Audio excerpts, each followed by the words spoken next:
Çayı qəndlə içmək olar. Yəni bir dənə çayla bir dənə qənd götürüb içsəz burada heç bir sıxıntı olmaz. İkisindən də heç bir sıxıntı olmaz. Lakin qənddən uzun müddətli, məsəl üçün də mən gün ərzində 10 stəkan çay içirəm.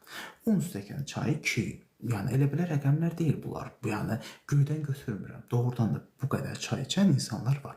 10 stəkan çayı mən hər dəfəsində 4 dənə, 5 dənə qəndlə istifadə eləsəm, mən gün ərzində 50 dənə qənd yemiş oluram.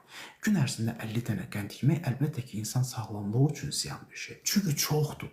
Yəni burada qənddə problem yoxdur ki, qəndin çoxluğunda problem var. Burada qənddə problem olmadı. Qənddən düzgün istifadə etməyən məndə problem oldu. Qida ilə düzgün şəkildə davrana bilmədim. Problemim bu idi mənim. Yoxsa qənd, balaca bir qənddə də atdım ağzıma.